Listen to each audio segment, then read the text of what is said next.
We would like to welcome you to Audio Suplex Live, brought to you by the Nerd Complex Podcast Network.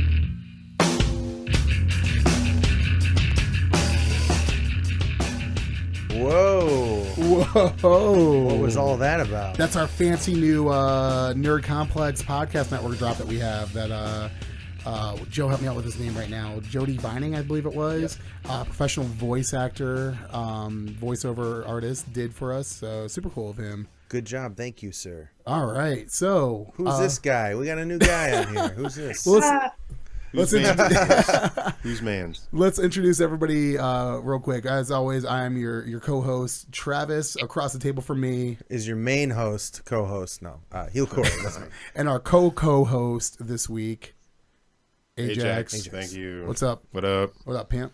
It's been a long week, man. It's been a long weekend. It's been a long week. And we have a special guest with us today. Hooray! All the way from our beautiful home state of Dayton, Ohio. Puck, what up? What's good? Introduce yourself real quick, man. Tell the people what you're about. What up? I'm Puck. I have a brand, like a streetwear brand called Off the Rope. It's like 90s inspired streetwear stuff, mostly wrestling. And then I have a show coming out, kind of like a travel show called Out Here, Out There. That first episode is coming in June. So, yeah, man, for sure. And Mark, not as big of a Mark as you guys. You guys are the real deal, but I'm a Mark ski. Nice. Yeah, I mean, obviously you got to have a love for wrestling if you're making clothing around the theme of wrestling. Now, cool. let me ask a quick question because now are some of those links that you sent us of like 90s like geared apparel, is that his? Yes and no. Like a lot of the times, like the ones, you know, do you have the picture pulled up, Joe, that I sent you earlier, the screen cap? No. Don't worry about it. I've worn the Killer Cam Hitman shirt on the show a few times. And I've sent you some links to some of the stuff that this guy's put out because he does amazing stuff. And that's kind of where I found out about him. Found out about Puck was through like the Off the Rope and stuff like that. But some of the stuff I actually show you is because I follow like a lot of like vintage, like wrestling. I just know I get a lot of sites. stuff, and then I know he does some small batch work, and it's like I want to get some of that, and I can't. Yeah, I'm waiting. It's like he made like 3 of them, and that was it. Like, dang. But we'll come back. We'll come back to all the. What's that? Yeah, there it is. That. Yeah, there it is. Episode kind of blurry. Episode 8 with the Killer Cam. That's because it's a screenshot of my phone. That was his. Yeah, that's my dude. Yeah, that was dope, yeah, dude. That was a tight piece. That was fresh. Hey, thank you. And we'll get into. I got a ton to talk to you about with Off the Rope, and I want to talk about Out Here, Out There, and we'll get to that a little bit later on. And one of the first things we want to do is we've had a long weekend of wrestling. We had NXT TakeOver Chicago, which the 3 of us went to on Saturday night. It was lit, and then we had Backlash on Sunday night, and then Monday Night Raw, obviously. SmackDown was here in our beautiful hometown of Toledo, Ohio on Tuesday. A lot of wrestling. So a lot of wrestling. We won't go into everything. We already kind of talked about TakeOver when we did our Backlash special on Sunday. But we will talk about Backlash a little bit. And we actually we have Puck with us. He's going to jump in on the discussion as well. So let's do it. Let's jump into the pay-per-view. First match, Ty Dillinger versus Aiden English. What do you got? Anything to say about this match, Travis? Not really. Expected. All right. Yeah, definitely a pre-show quality match. It was, I mean, it's good that they got them both on the show in some capacity. I don't know. Stop Aiden English 2017. The entrances and the singing. Hey, man, little much. I'm never opposed to a guy going out there and getting his money and getting his paycheck. You know what I mean? Like if that's what he's got to do to make a couple bucks. Yeah, he needs to link up with DJ Khaled. Man has no key. Yeah. like it's just so off to me. He got outsang by Big Cass on NXT that one episode like a couple years ago. Yeah, exactly. Come on. So I mean, stop, bro. What an embarrassment. All right, so let's get to the actual main card. The bread and butter. Corey, what's the first match of the main card? Nakamura versus Ziggler. This one was good. I was glad they didn't do the squash match that could have happened. Yeah, we kind of predicted that a little bit. I thought that might be a one of the outcomes, but What'd you think of the match, Travis? I thought it was pretty solid. I don't think it showcased as much Nakamura. One, opening the card with this was kind of a curious decision because I don't really feel like... Yeah, I thought that was strange. Yeah, it didn't highlight Nakamura. I just didn't really like get the sense of like this guy's a big deal. They made it a big deal too. Every week between promos, between Ziggler's call-outs, Nakamura's responses and whatnot, they made it. And with him not being on TV and not doing like anything match-wise for like a month and a half exactly, and then we got in there and it was a solid match because they could have went anyway and squashed it, but they didn't, which was great. It was just Nakamura NXT versus Nakamura WWE. We could already see he's held back. And can we stop with that artist known as? My man's got more nicknames right now than. Jeez. Puck, do you watch NXT at all? Are you a fan of the NXT brand? Yeah, for sure. I kind of fell off like a little bit once like Finn and like Knock and everybody went to the main roster, and it kind of like fallen off during Rude's title run. But this past couple weeks I've been getting back into it, and then I went last week, a week ago today. They had a live event in Kentucky, so I went to that, which was all right. But yeah, this match, the Knock match, I expected way more out of this match. Like he was saying, they like amped it. I thought this whole pay-per-view was like built around him almost, and then the match was kind of like, right. Yeah, he didn't really get anything off either, for real. Like I felt like he just kind of got his ass beat the whole time and then won at the end, for real. Yeah, I wasn't that. They could have gone a number of ways. I thought with him being on the poster for Backlash that maybe this would be later in the night, possibly. Yeah, like your semi-main. Or semi-main event right before the title match. And they opened the show, which I understand they want to get a big match to get the crowd popped to start the show off, and this potentially could have done that. Given more time, maybe the match could have been a little better. I don't know. I thought it was okay. I'm glad it wasn't a squash. The right guy won, obviously. Nakamura won, so that's good. Yeah. Small stickler thing on this one. The last thing I'll say about this match is, curiously, I would have had Nakamura had his entrance first, because if you want to start off a show and you're going to start with that match, start with that moment. Start with the lights going out and then like the violin and the whole nine. Like just if you're going to do it, just do it. Yeah, sending Ziggler out first is like, oh, okay, we know what's coming. Right. They don't know the first match of the card, and you hear, it's time to show the world, and then you're like, oh, okay, here we go. Nakamura is known for having these extravagant entrances. He always has at every takeover event. So this is his first main card pay-per-view debut, and he just gets his standard. Didn't they bring out Great Value Frank Ocean for like his debut onto the main roster too? Yeah. But they didn't do anything Not for the Backlash. pay-per-view. No, it's really strange. I don't know. Let's back to that. There was no special entrance. It was just super like mild and main. Yeah, for it's sure. really strange. You're in Chicago, Illinois. There's like 1,000 music schools. You can just go get a bunch of violin players. Exactly. Uh-oh. Did I do that? Yeah, that was me. Whoops. Got too much power in front of me. It's like, oh wow, did the match start? I thought we were like, hey, back on track, guys. All right, let's move into the next match then. Let's talk about Kevin Owens versus AJ Styles, which I thought was a decent match. Good match. What do you think? What did you think of the ending there, Travis? I liked it. Initially when I first watched the show, I didn't really care for the ending just because it was kind of cheap. But then when I realized that they're just going to draw this out and we're probably going to get the best match out of these two in a little bit of a preview to our next episode where we book SummerSlam.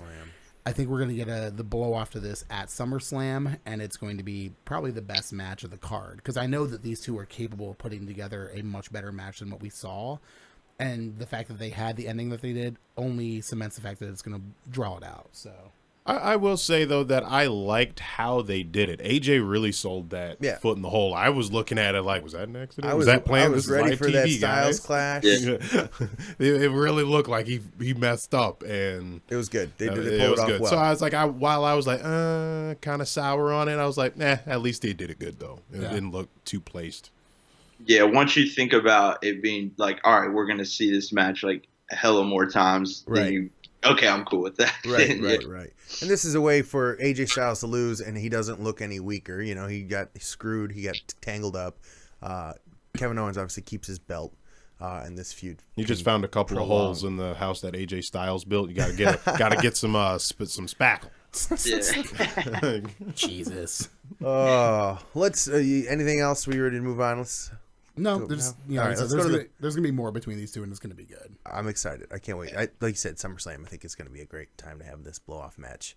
I know I'm only a co-host, but on to the next match. Yeah. Oh, The Usos versus the Fashion Police. I thought it was the Uggos. Well, they are the Uggos, but formerly known as the Usos. Corey, what did you think of the match? I thought that the match was entertaining. Yeah. They did a real good job. They're kind of getting close to that line of being a little too cheesy. Like, I don't want the whole match to be all gimmicks. I want to all four of these guys can really go. They're really great wrestlers, and I wish that they would kind of show that off a little bit more to make the Fashion Police seem a little bit more of a threat. But the gimmicky stuff was funny. I think they did just enough to keep me entertained. And the Fashion Files that they've been doing on SmackDown leading up to this and now after, hilarious. I love it. I love it. Does that answer your question there, Ajax? Oh, yeah, I appreciate that, Corey. Thank you. JBL had the line of the frickin' night when the dress gets thrown at him, and he says something to the effect of, "The last time that happened, I had to pay for it." I was weak, dude. I popped for that. I fell out of my chair, dude. I was like, I'm done. I didn't catch that. Oh, they showed the replay of it flying through the air in slow motion and hitting him in the face. So good. He sold that perfectly too, because like when it finally, like, Tyler Breeze went through all the costumes, JBL just exclaims like, "Tyler Breeze is finally here!" Like, oh my god, I lost my mind. JBL was killing it on commentary for that match, so he was having fun. That was just a great match. Period. Yeah. Honestly, I would put that on Match of the Night that night. Now, do you guys? Really? Easily. Wow. It was Easily. good. It was a fantastic. Everything else was like solid work, but I mean, outside of Orton tossing Indian men around, funny.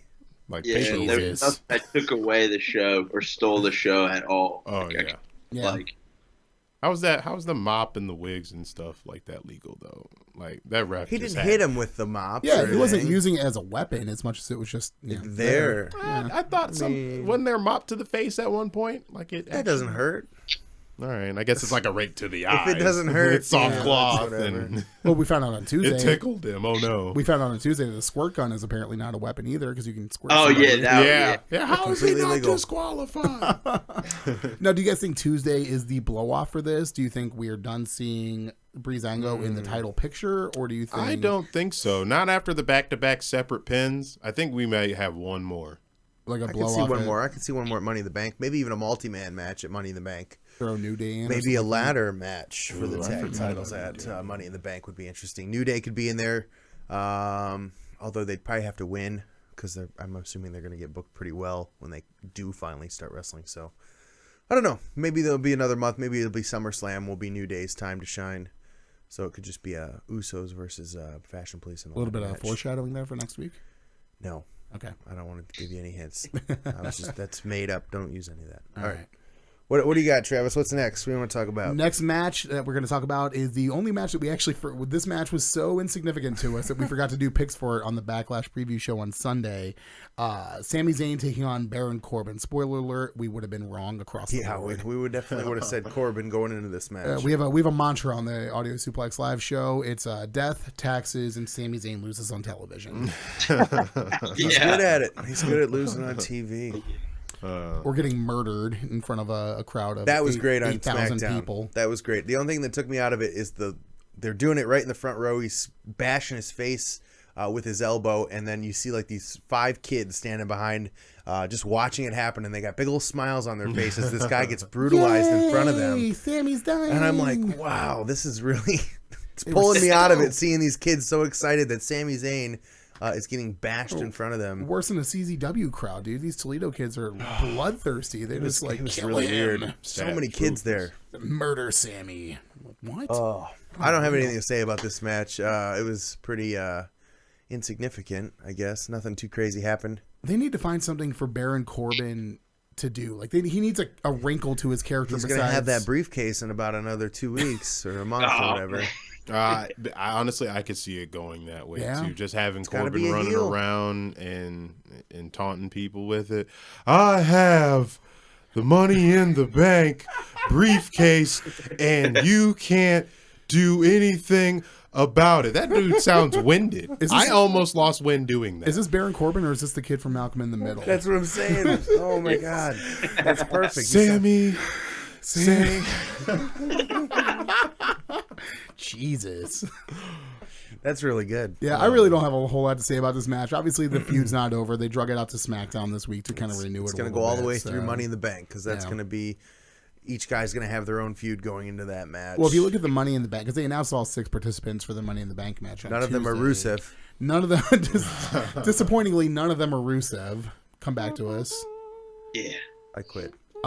But if you look at all the, it's literally all of your feuds from Backlash are now in the Money in the Bank match. So I think Money in the Bank is just going to be a rehashing of all those feuds that we had. Well, one of them's going to have to blow off because that person's got to win the Money in the Bank. So they could still feud after that. They're going to need someone to feud with. Yeah, well, we'll see. All right, what's next, Travis? Next match on the card, we have the Barn Burner. Ooh, what does that mean? It just blew the house off the building. Luke Harper taking on former Wyatt family member, I think brother. I think you're talking about the stuff that's usually left Rowan? behind in the hay in the barn. That match was complete crap, dude. It was. You know what's funny is I've seen those two have matches before, and they've been serviceable match on matches. I'm a SmackDown big that they had Luke was Harper better. guy. Exactly. Their match on SmackDown, I think, was better. The one that Erick Rowan won. I think curious decision to not have Rowan win here. Because I think his character needs the win 50-50 more. booking. I don't know, man. 50-50. I don't have a lot of feelings on this. It was a match, and it happened on Backlash. That's my opinion. Josh Groban's looking great, though, guys. I like his hair in a ponytail in the back there. He's looking fantastic. Covers Shout up the out to bald Josh spot. Groban. Kind of like his new gimmick of just kind of works as a barista during the day. No, I'm telling. They need to do the dude Harper. He's going to be the dude from The Big Lebowski. He has the big over the sweater thing, and he says "dude" all the time. Like that would be the perfect gimmick for That'd him. be pretty good. I would Dude buy Harper. that. Yeah, I'd buy that. Speaking of buying, did you buy your Jinder Mahal shirt yet? I went to go order it, but it doesn't ship for another like 3 weeks. So I'm gonna wait to see if they do a buy one get one half off deal between. Yeah, that thing's fire. I need to cop It's that. good. The new Jinder shirt? Oh, dude, it's The font on his side plate is garbage. I don't know why they didn't use his Jinder Mahal logo on the plate instead of the. Oh, I don't even know what font is that. freaking papyrus, man. Yeah. It's like, the only thing worse is if you would have done his side plates in Comic Sans. Are you kidding me? Comic Like, Sans. Sold. that's my side plates are going to be in Comic Sans. Mark my words right now. Oh, Jesus that's Christ. it's Prince. Did he money. have any merch before he No. won? Yeah, I didn't I think looked. so. I That's looked. great. Never. This guy is going to. I would Did say the going to three-man the top. band? He is the top now. And no, 3-man. They never 3MB had- didn't have anything. So wait. You mean to tell me that the core had merch, but 3MB couldn't get a T-shirt? Not even when they had Swoggle. Wow. Oh yeah, that was Unbelievable. terrible. Him in pleather, dog. Not a good look. All right, we got 2 more matches to talk about. Shouts out to Swoggle. Do anybody have any other thoughts on Harper Rowan? No. All right. So 6 woman tag match. We have the team of Natalia, Carmella, Tamina. taking on, or the welcoming committee, if you will, with James Ellsworth at ringside taking Duh. on Jesus, Charlotte, Becky, and SmackDown Live Women's Champion Naomi. Shout out Becky's Lynch's hair for sure. Oh, Yo, yes. Becky Lynch's hair was killing Rufio. The 80s were back. Dude, Becky, like, low-key just always kills it with her gear. Like, I don't know. She's probably got some of the coolest gear, besides, like, obviously Charlotte, who is, Ric Flair with thick hair. There's a lot of young out to Danny female Brown. fans that are into Becky Lynch. That's why I was thinking that maybe she was going to turn heel at the end of this welcoming committee thing, but with all those, especially I was watching SmackDown, all the little girls wearing the Becky Lynch like glasses things that they have and like Becky Lynch signs, like there's no way that they're going to turn her. She's like, because she's got to be the number one seller female wise other than Bayley. So she's the big SmackDown face that gets all the merch sales for the young girls. Bayley of SmackDown. Yeah. So I don't see her turning heel, unfortunately, because I think that would be really cool. But Yeah, that would be fire. I never thought about that. But her being heel would be fire for sure. oh yeah, Straight fire, to be exact. she's fire. Yes, I don't know. The match was all right. I was hoping for some swerves, but it was pretty straightforward. Natty made Becky Lynch tap. Yeah. Made her tap. Yeah. on PPV. Which is the opposite. It's still the same kind of finish that I thought it would be, but I thought it was going to be Carmella making Naomi tap. She had been making Naomi tap and pinned her, I think, on because I thought they were going to use that to progress. Because trust me, before SummerSlam, I think Carmella is going to be in the title picture. I think it is. How much longer is Ellsworth going to be on the roster? Do we have as soon as his contract expires, he probably signed a 1-year deal. Hey man. Yeah. I don't know how much. I don't think WWE knew what they were doing with that. They were like, they had a spot at the moment, creative tore it up, and then there was just no coming back. They just ran out of steam. Because him doing this whole making googly eyes, is like, bro, just get off the screen. You're in the friend zone. Get off. Right, you're like, just do a match with Kurt Hawkins or something. Like, team him up with Kurt Hawkins. How fantastic would that be? Ooh. Ellsworth and Kurt Hawkins. Let Allie Black Star Factory. Oh, that could be their tag team name. Jesus Christ! All they do. Oh, I'm so hyped right now. You need to write a letter. I'm just about to come on the next show and start booking SummerSlam. Jesus. Perfect. We challenge you to book it better than we do. Nope. Unreal. Yeah, like I said, I don't have a lot of thoughts on this one. It did what it did. It felt very just thrown together. Like, hey, we have all these girls. They're all just doing things. Let's just throw them into a match. And they're all just doing things. Let's talk about the main event and the whole reason we showed up to Backlash. And a main event it was. Jinder Mahal, the Maharaja, against Randall Keith Orton. No longer hindered. What a beautiful match, huh? What did you think, Travis, of the outcome of this? I'm going to actually defer to Puck. Puck, what are your thoughts on this match right off the grip? It was cool. I think Randy did everything he needed to do, surprisingly. And I don't know, I didn't really notice, but I thought after him coming off of his whole dive stuff, but I thought the Chicago fans were gonna boo him out of the building. Right. I didn't really catch if they did that much or not, but I thought he was going to get a terrible reaction there. I think the fans at that show were too casual to even catch that he even had a Twitter tirade and had a beef with a couple of people and made statements like that. Well, it was weird. So we were at NXT TakeOver, which was in Chicago the night before, and I'm not a big fan of people chanting CM Punk during the WWE show. It's been long enough. It's run its course. Okay, you're just ruining people's promos at this point.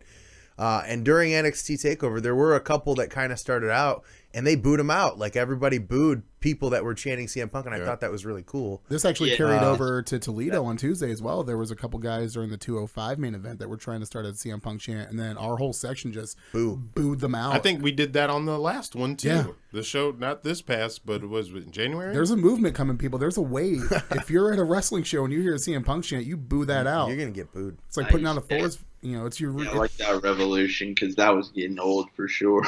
Now we just need to get rid of this 10 chant when people are getting count out of the ring. It really kills the suspense. That crazy when I was at NXT too. I was like, what? It kills the suspense because you're not paying attention. Okay, I've officially lost count because I'm saying, or everyone's saying 10 every time. So I don't know if it's a 7 count or a 9 count. I don't know if, oh crap, is someone going to get counted out in a second or not? There's no heightened drama there if everyone's just chanting 10 every time. I hate it. When Travis pointed out the NXT one now, the Too Sweet one, oh my God. That drives me up the wall anymore. Have you seen that one yet, Puck? No. So they do this thing. It started at NXT now. So when they do it a 2 count, it's like a 1, 2, and then all the neck beards in the crowd. They say sweet. It's an ROH thing. Keep it there. Yeah. Yeah. Oh. I don't know. So I'm glad to see that CM Punk chants are now officially getting booed out. That's kind of cool. Can we continue that trend? But yeah, I was just even though I kind of knew, I felt that Jinder was gonna win. I still was in shock regardless. Even though I was he's probably gonna win, I'm still yeah, it was a genuine shock because he was literally a nobody jobber a month and a half ago, and he skyrocketed straight to the top.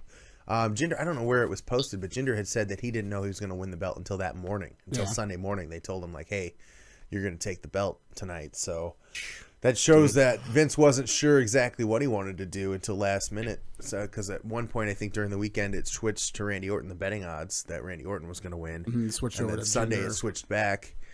So exciting. The betting odds were in Jinder's favor Sunday morning when we went live for our pre-show. Yeah. So here's my take. I know a lot of people in the wrestling community are up in arms about it. he devalues the belt. He this, that, and the other thing. It's perfect. I think this is the right time. I think you could have probably taken more time to build him up as a threat. That would have been ideal. But he looks like a champion. He acts like a champion. He's pretty good on the mic too. He's pretty good on the stick so far. I wish he would say it with his chest a little bit. He's a good heel champion who gets good heel heat. Yeah. I'm not mad at it. I think it all depends on what they do with it. How do they take the ball now? Let's see how he runs with it. Obviously, if the Indian market doesn't pick up, which is pretty much what everyone's saying is why they're doing this, they're trying to expand into India with the network there.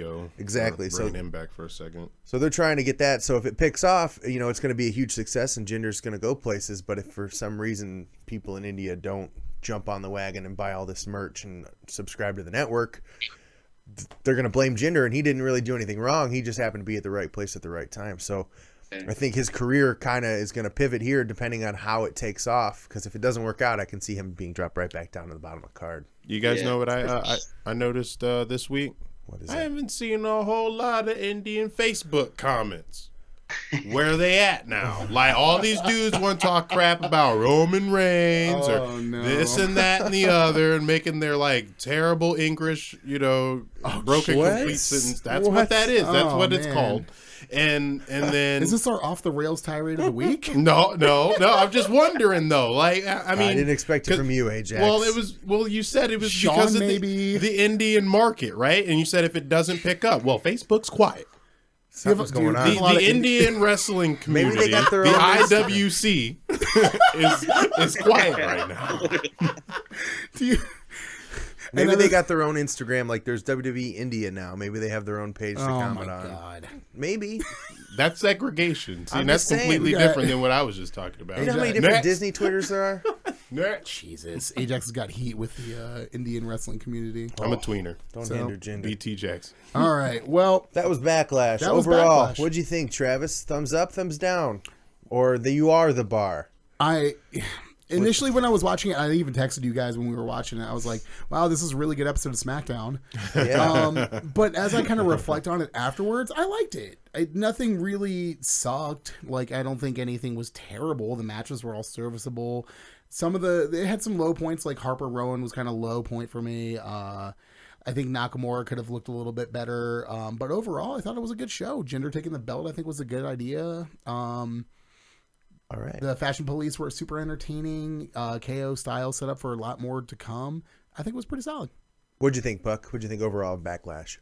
Yeah, it was like nothing really stole the show, but it was pretty solid for sure. And Jinder, I wanted to ask. Now all you guys. Well, I'm jumping ahead, but all you guys went to SmackDown on Tuesday night after. Just Travis went to SmackDown. Okay, gotcha. Yeah, because that made me so hyped to like actually watch SmackDown and like him coming out with the out of the. I mean, he does just have like a good look, dude. Like he looks like a good champ, bro. Yeah. And he knows how to wrestle. It's not like he's a bad wrestler. It's just he hasn't had the opportunity to be book strong.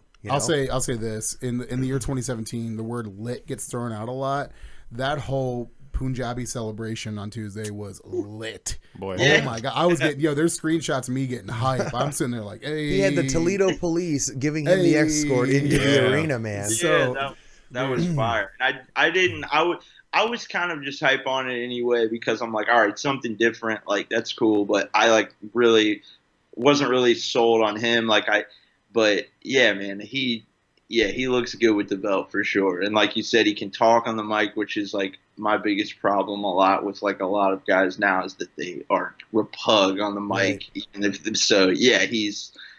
He's been like, he's got some stripes, bro. Like he's been in there for a minute. You know what I mean? Like working heavy for a minute. So he was in the the very first match for the NXT Heavyweight Championship. It was him versus Seth Rollins. Yeah, Rollins for the inaugural championship. So he was at the level, at least to put him in the main event picture of NXT at that time. So he obviously could work. And he was doing a lot of matches with Seth Rollins at that time. And he was quality wrestler back then. And that was, 6 years ago? Something like that? Yeah. 5 years ago?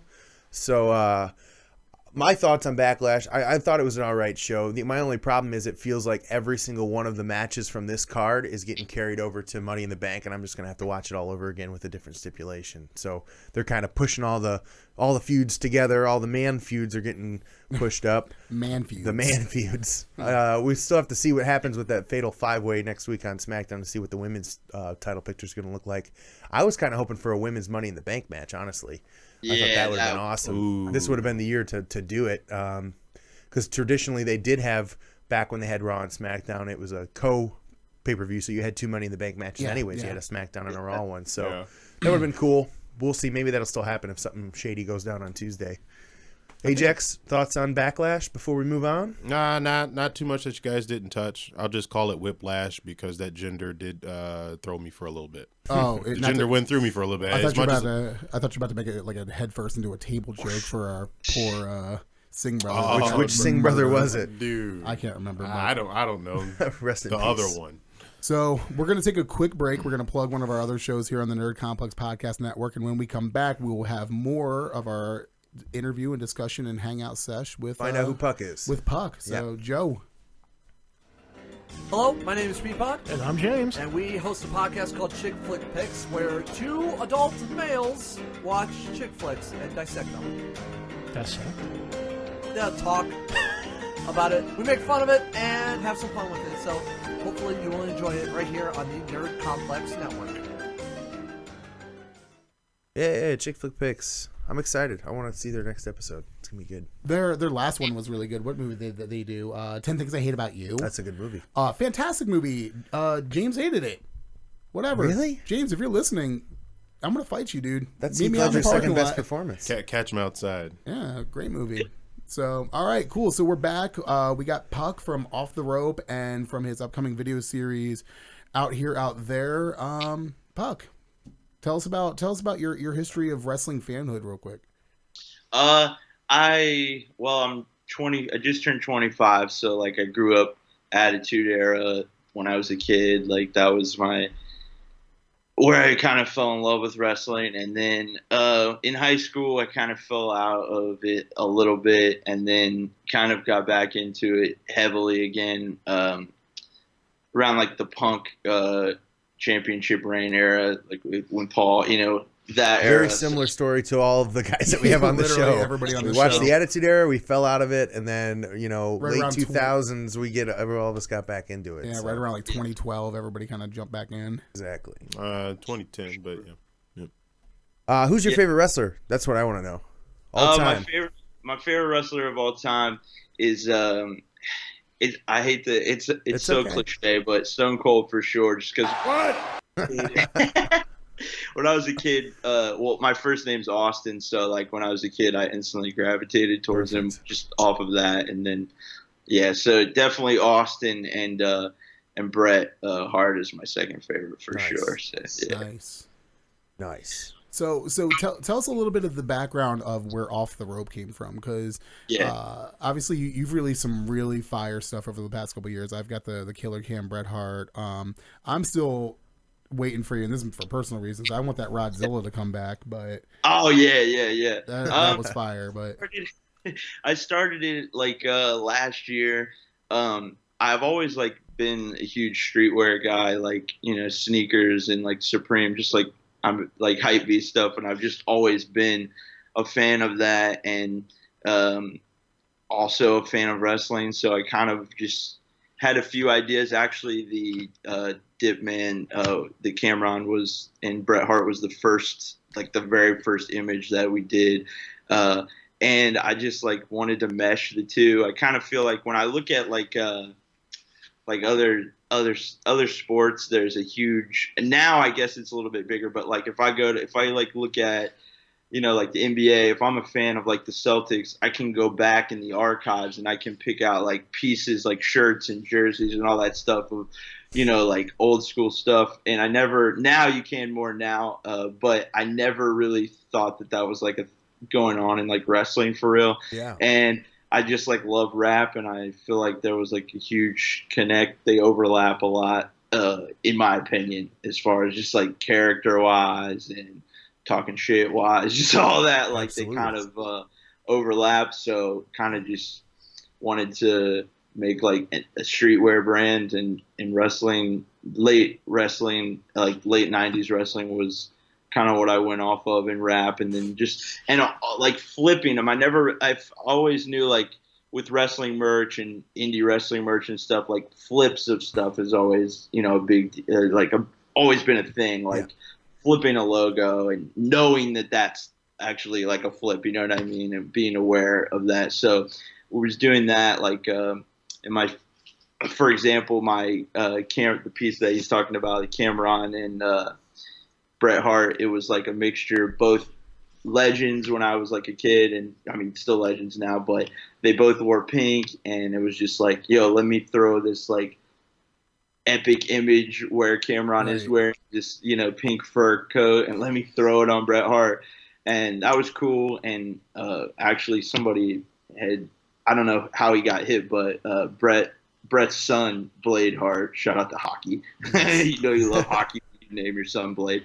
He reached out and loved it and stuff like that. So we just sent him a package. So super awesome. Yeah, hopefully we'll get pops in a shirt. But yeah, man, I always say like it's kind of like the brand's for the kid that loves a nice like Raf Simons shoe or like a Supreme stuff, and also will watch Monday Night Raw religiously too. So yeah, he's making this for you, Travis. Yeah, this is literally this is why I was like, this is your clothing company. I told these guys when we started the show not too long ago, I was like, yo, we got to try to get this guy on, because like this is the intersection of like what I'm into. Is like I'm into streetwear, sneakers, but I'm also a huge like wrestling fan too. So this is like great crossover. Tailor-made for me. There's a lane for that. There's a huge, especially on my Twitter, I just feel like there's such a lane for that, and that wasn't really getting tapped into, and just like it's just been organic for sure. Like anything that I've put together has just always been organic. I didn't want people to kind of think that the designs were like, I didn't want it to be like I was trying to make WWE merch. That's not my goal. My goal is to just kind of have it be its own thing. So, yeah. Nice. Now you'd mentioned hip hop earlier and how it kind of intersects with wrestling. You actually produce, or you DJ, and you've rapped yourself actually. So tell us a little bit about that. Yeah. When I used to be like a rapper. That was like my thing. We put out videos and projects and stuff like that. And I think now I just, music wise, all I do is just DJ now. But I think when I did the rap stuff, it was like helped me realize that I wanted to do my brand, because I would make music in the early era of me doing it. And then later on, I kind of fell in love with more like the presentation of it, and what's my cover art going to be, and what is my merch going to be, and what is my video going to look like. And it was like, and I may be more, like in tune with like, like the aesthetic of things. So more the that visual. kind of realize, yeah, exactly. So that kind of made me realize like, yo, kind of forced me into my brand. But yeah, I used to like, that was like going to be my main thing, is like rap. So, and we did a lot of shows and I had a good time, but now I don't really, now I just do DJ stuff. But I have more fun with DJing, and when I DJ, I can incorporate like a lot of wrestling stuff, like drops and little just like stuff like that that really like gets people to pop for sure. So then that's more fun to me, like to play like, like crazy like music that I listen to, like instead of making my own. So it was a random course for sure. Do you have any like go-to wrestling drops that you do during like DJ sets? Oh yeah, well always the glass break. I was just gonna say, you gotta have, if you're a Stone Cold fan, you gotta have the glass Stone break. Cold. I have like a Ric Flair Woo drop, and like a lot of like my mixes. If you check out like my DJ mixes on my SoundCloud, not to like be a SoundCloud guy, but like all my mixes on SoundCloud are like completely based around like wrestling. So the drops on there are pretty cool too. So yeah, it's for sure. It's easier to incorporate wrestling into this side of music than it was when I rapped and stuff. Yeah. Nice. Corey, do you have any questions you want to throw in? Yeah. Well, what was he's got a new show coming up, right? What's the show on YouTube? Is it on YouTube? Yeah. It's a show. It's gonna be it's called Out Here, Out There. It's kind of like a travel show where we'll be each episode will be based in a city. So, for example, like we have a Cincinnati episode, and I'll just kind of do different things. We'll go to like maybe like a restaurant and like film and kind of get to try whatever their like main thing is. And then if I have like when I did music, I gained a lot of like relationships with different rap artists and stuff. So each kind of town or city, we try to link up with whatever artist that I'm kind of a fan of or have a relationship with, and kind of get them in their creative space and ask them questions that I want to ask them. And also like the streetwear is in it too. We go to like different boutiques and check it out and get the backstory behind the boutique and behind the owner and stuff like that. Also some brands that I'm a fan of too. Just, wherever we have we only have like 4 episodes recorded now. We're still recording, but it's just all the things I'm into, but in different towns. So kind of all along the same lines of, maybe like a Viceland show that you would see, but minus the food. There are food parts in it, but it's more kind of based on things I'm into, like rap, streetwear, stuff like that. Shouts out to Maddie Matheson. Yeah, exactly. Yeah, Maddie's the homie for sure. You ever want to do a Toledo episode, man? We'll hold you down. We got a couple spots you could definitely come check out. Oh yeah, exactly. There's some I was in Toledo. Side note, I was in Toledo when I was like really young, and I went to a show. This is like the only time I've been to Toledo. It was like a concert, and it was in 2009. So a lot of these guys have blown up by now. But this was like at the Omni. I don't know if you guys are familiar. Oh wow, yeah. Man. Oh yeah. All right. The Omni. Remember what year is it? This Shouts was out like to 2008. and it was like a Big Sean show, and it was really cool. So that was the only time or experience that I really had in Toledo. Toledo is very different since 2009. The downtown area has definitely been completely rebuilt. It is thriving now. Yeah, there's a lot of stuff going on. So yeah. I want to, and if I would have known SmackDown was there on Tuesday, I probably would have made the trip. In all honesty, but I need to check it out. They steadily keep Toledo in like the SmackDown loop. I'm surprised. Like they come here at least like once or twice a year for SmackDown. Pretty regularly, actually. They used to always do a house show once a year at the sports arena, and then when the Huntington got built, we at least still got a house show in there. But now we've had SmackDown's on now we got rotation. SmackDown tapings, and now it's we had a Raw there too. Nuh-uh. Raw's always been Detroit. There was not only was there a Monday Night Raw in Toledo, but it was also the show that the Usos made their debut. Oh wow! So I that's 100% promise you. Holy cow! Okay. Dang, yeah, that's crazy. Yeah, that's how. Well, now they work at Jimmy Jazz, so coming out with those GR Jordan 1s and their those great bag, value Balmains. I'm on board. The Uggos. Heel Usos has fits for sure. They get the fits off. They actually really do. Like I low key like we started joking about them working at Jimmy Jazz when they first came out with like the new look, and I'm like, sometimes I'm watching their stuff. I'm like, yo, I would probably wear something like that. I wear that Day One Is Age shirt all day.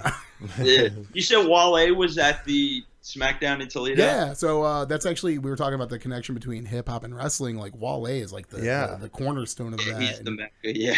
Dude, yeah, straight up. Like he was. I had a couple boys who were like on the floor level. Friend of the show, Mike Cox, if you're listening, shouts out. What up?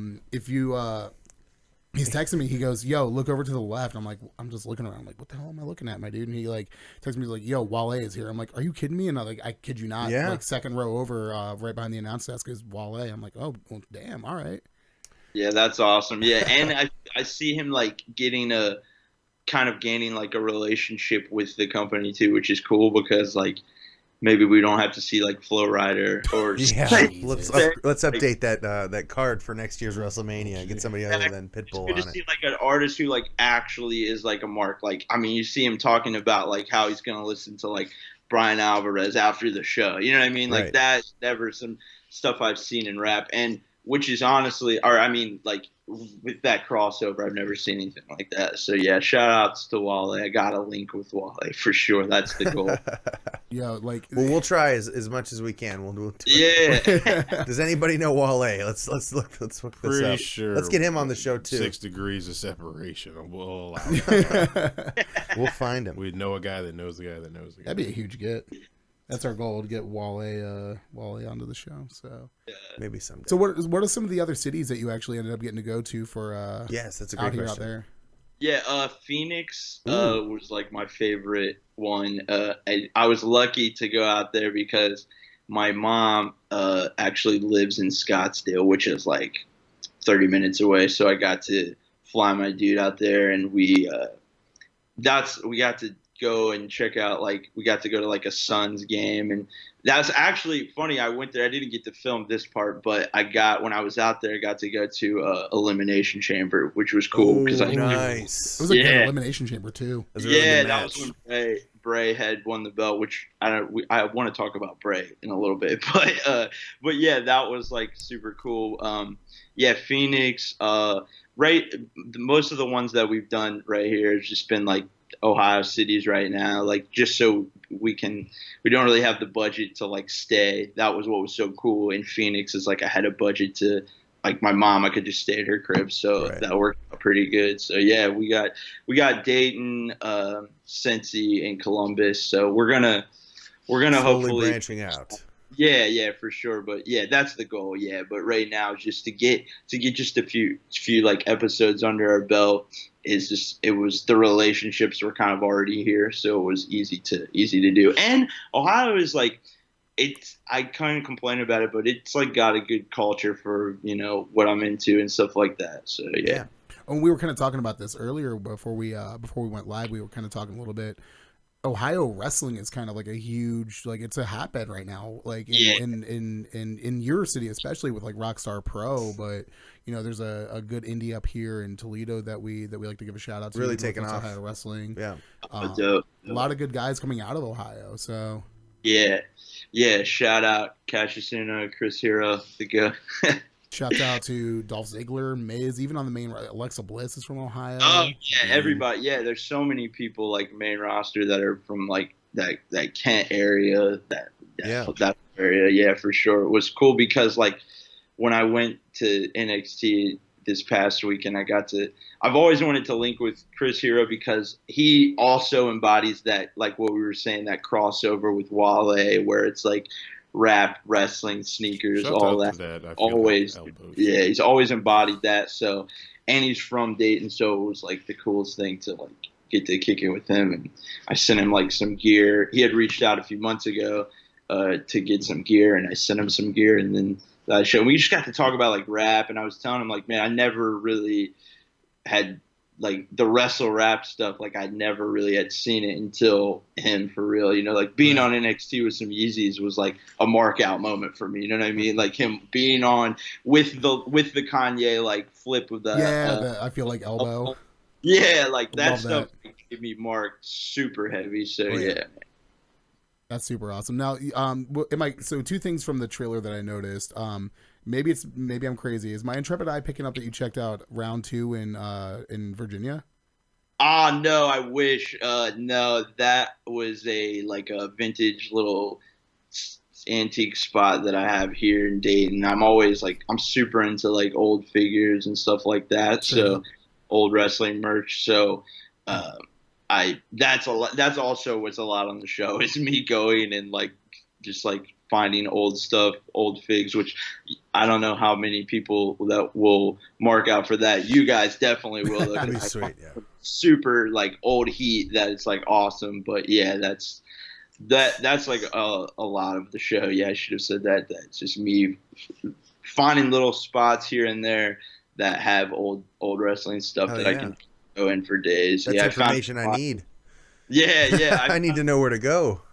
I found a spot here, which we're gonna take the cameras in there, but it was so overwhelming. Like they had old ECW like belts and just like crazy stuff, and a lot of the people that do like that have like collectible places like that, they don't really understand this kind of crossover. So I'm trying to explain it to them like, yo, this is like a whole other market, you know what I mean, that you guys don't even really grasp. But yeah, dude, I went to this place. It was called Time Warp Collectibles, which is here in Dayton, and it was just like I had to leave. Like I was like, yo, I'm gonna like cop like a foam. I copped like a couple foam fingers and like some toys, and I was like, yo, I just have to leave right now, and I'll come back.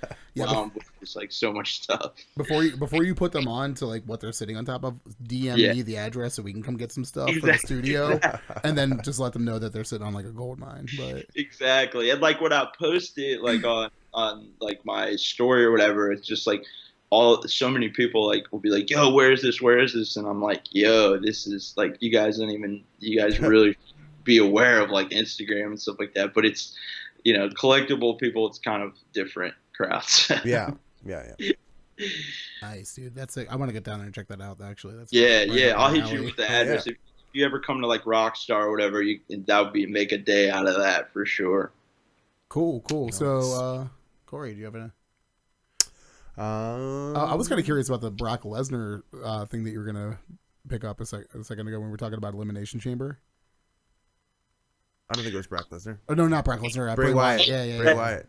Yeah, Bray. Yeah, where are you guys at on Bray? It's kind of like I'm at kind of a crossroads with Bray. The title run was kind of I thought they were booking him really strong with his sister Abigail was knocking everybody down, one hit, you're out. Yeah. And then to have him lose the match at WrestleMania was, silly. You really hindered him there. That's not like they're hindering Jinder. But sometimes with certain guys, I can't really pinpoint exactly where things kind of turn south for them. With Bray, the shakeup really screwed him over. Bray, it goes before the shakeup. Where things really went south with Bray is when Randy turned on him. Like the gimmick match, the House of Horrors match. Even before that, like the specific episode of SmackDown where Bray's in the ring and he's, you know, oh, Randy, and Randy's at the house, he burns it and everything like that. That is the point where everything went south, because up to that point they had done some hokey, weird looking stuff to build the feud, but that's where they started getting like Cruxes involved, and they started doing like all the weird shit, and then like you had the WrestleMania match with the projections of like Goatsy and like, you know, maggots and stuff like that in the ring. And stuff like that was so that was weird. If they would have kept Bray like spooky dude, but like just a strongly booked guy, like and left out all the, you know, amateur level Final Cut Pro looking, just, you know, way over edited. Yeah, just. Bray's not hard. I feel like with Bray, it's like they try to overcomplicate things with Bray. Like, you really don't have to do a whole lot. Let him cut a spooky sounding promo, book him strong, and you're off to the races. They can't book him strong. They don't know how to do it for more than 2 or 3 matches at a time. It's because they overcomplicate it. The promos, I mean, I loved it, and I realized that's like who he is. But I just kind of feel like there's got to be a change somewhere there, because when he does a promo, like, they're great or whatever, but I don't really remember what he says. I don't, you know what I mean? Like, I kind of get lost in the sauce for real. So it's more of how he says it. Yeah. He's real, you know, like a theatrical performance, but it's a lot of big words, and he's trying to sound real fancy, and you get interested. But yeah, I agree with you. You don't really retain what he was getting at, other than, you know, I'm spooky and I'm better than you. Yeah. Like, okay. Like, his cadence is over, but like his actual promo itself isn't. Like, I don't see him winning this Extreme Rules match to face Lesnar. No. He has been mentioning about like feeding on the beast's heart or something like that. I believe is how he worded it. But I think Balor's going to end up pulling that match out. Shaking the hands with Paul Heyman. That and all promo that between jazz. Balor and Heyman was actually pretty good. Yeah. I could see maybe Balor being a Heyman guy at some point. I could see a nice swerve there. What if Heyman turned on Lesnar? Lesnar's unstoppable, and what caused it all to end is a Heyman turn on Brock Lesnar. Stop. Can you imagine? I would like to see more Heyman guys. Like, I've always wanted that. Yeah, definitely. Because he does such a great. I mean, Curtis Axel didn't really pan out that well. I mean, he was IC champion, but I would like to see something on the level of CM Punk or Brock Lesnar, him do that with somebody else. I still think to this day, CM Punk and Heyman was like the best pairing since like peanut butter and jelly. Yeah, that was fire. Oh, wrestling. I love it. So, all right, man. Well, I think we're about ready. I think we got it. I think we hit all our notes. Yeah. Puck, what do you want to plug? My dude? Tell us what we need to check out on the internets. Yeah, bet. Off the Rope on Instagram. We do like drops every Sunday. Since it's kind of small, I'm not in really the position to have product up all the time, but we're working on that. But yeah, mostly every Sunday I'll have some restock of some sort. Just mostly the Instagram, man. Just follow the Instagram, Off the Rope on Instagram. It's like where every update, a lot of stuff's going to start releasing in June. That's when we have like a lot of summer. We're getting all our summer stuff coming out. So it won't just be T-shirts. That was never the goal to just have T-shirts. The goal was to have every type of like just become like a full streetwear brand, but the shirts kind of just started getting it going. So yeah, Off the Rope on Instagram, new stuff coming in June, and outhereoutthere.com. Check out the trailer, and the first episode should be up next month as well, June. So June will be pretty big. Thank you guys for having me, for sure. Absolutely. Thanks for taking time to be on the show. For sure, man. You've been a fantastic guest. We'll have to do this again sometime. Absolutely. We'll check back with you when things start picking up this summer, and we'll see how it goes from there. Yeah, for sure. Appreciate it, guys. Sweet. Definitely. Yeah, we'll put links in the YouTube page on the bottom here to all his stuff, so you can get a link to the trailer. Probably we'll get the trailer, maybe a link to his Instagram straight on the video here. So awesome. I think that about does it. Thanks for tuning in, guys. Hold on. We got a couple things that we got to square away between the three of us. Oh, yeah. There's one more portion. We'll let Puck get to the rest of his night. We appreciate him being a fantastic guest. Thanks for being on, Puck. Appreciate it, guys, man. Peace. We'll see you guys. Peace. All right. So we got a couple things that we got to square away before we get things. this episode completely off the air here. So next week. Yes, next week we're going to do... me and Travis are going to fantasy book SummerSlam. So we're going to try to see who can do a better, not necessarily better, a more accurate card. So essentially, same time next week, you will have my card of SummerSlam and Travis's card of SummerSlam. And we will see, obviously, when SummerSlam comes. SummerClam, yeah. When SummerSlam comes, we'll see who has the more correct card, and we will figure out some sort of punishment or reward or something like that for SummerSlam. So that'll be exciting. So, yeah. Right. SummerSlam episode next week. So that's next week, and then we'll have a Extreme Rules preview show the Sunday of Extreme Rules. The episode after that, I believe, will be episode 19. We'll be having a in-studio guest. We'll be having Alex Jordan and the Natural Aces from Northwest Ohio Wrestling here in our beautiful city of Toledo, Ohio. That'll be sweet. So it'll be a full show that day. A lot of really cool stuff going on here at Audio Suplex Live. And now, before we officially get off the air, we got to go back a little bit to Payback. Yeah, how many pay-per-views ago was this? Payback was 2 pay-per-views ago. We all did our picks. And it actually turned out that our friend here, Ajax, came in last place. What? So, as part of his punishment for coming in last place for the picks for Payback, we had told everybody that he was going to have to do the entirety of the Scott Steiner math promo in his best Scott Steiner. So, if you guys are ready for this, we're going to have a full-on camera on Ajax. Here we go. Holler if you hear me. That's hilarious. Hey, hold on. Get this off. You found a typed up Yeah, I got It's actually on I got genius.com. It's yeah, crazy. It's so bad. That goes on for a very a little long bit. time. I think a couple extra. couple extra You could beat cut ups. off the bottom of the last right. 3 there. Hit us, Tony. You know, they say that all men are created equal. But you look at me, you look at Smo Joe, and you can see that statement is not true.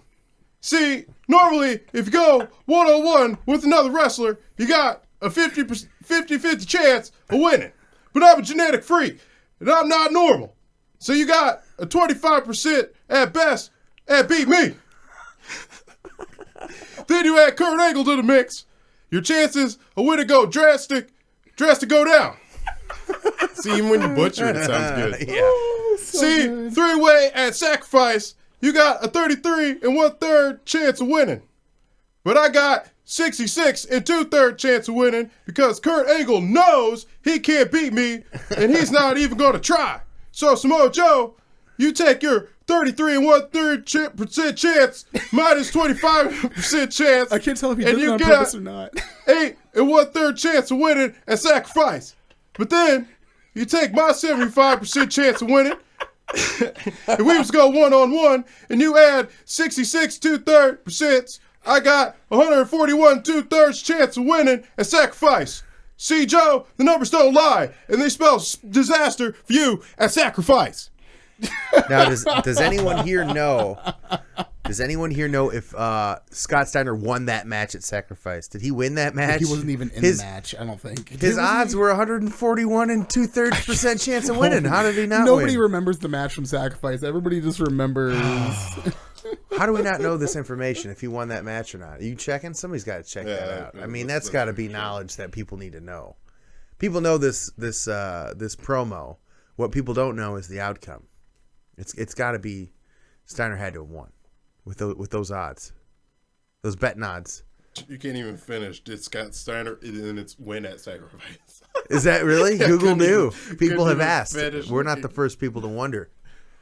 Oh my goodness! I just know that was worth the price of admission in and of itself. That was fantastic. Oh, I really wish I would have bought that Scott Steiner doll. Oh man, I'm scrolling. I'm trying to. They'll probably have it at that vintage shop now that we're going to go down to Dayton and check it out. It's probably still there. Yeah. It's just $20. Not a lot of Scott Steiner fans here in Toledo. I like Scott Steiner. So, we got the results of that one yet?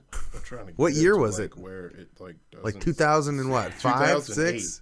Oh yeah, it makes sense because Angle didn't even jump over till like 2005 or 6. Sacrifice 2008. Yeah.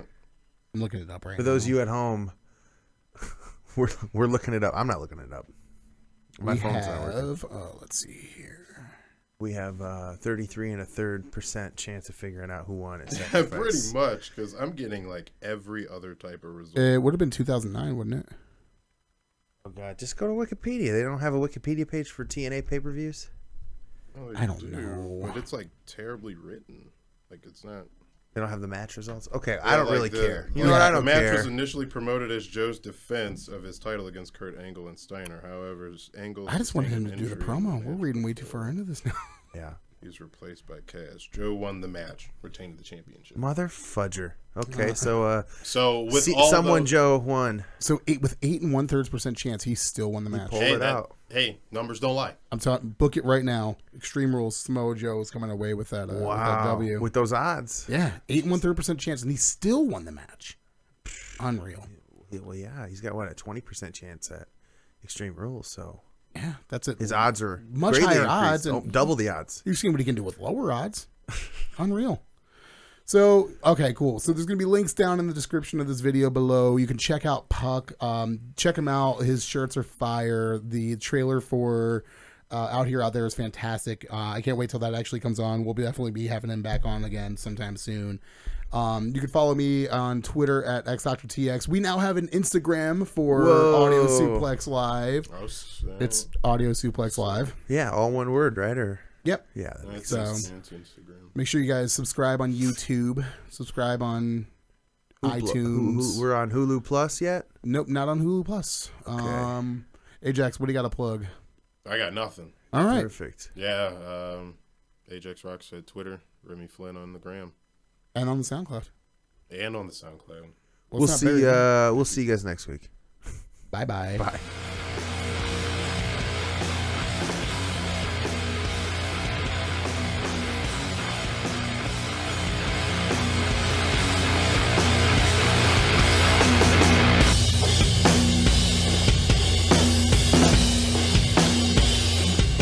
Hey guys, we would like to thank the band Wax for our intro and outro music.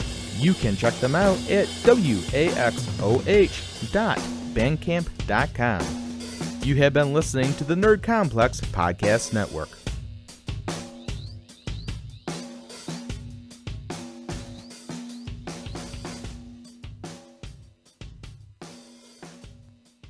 You've been listening to the Nerd Complex Podcast Network.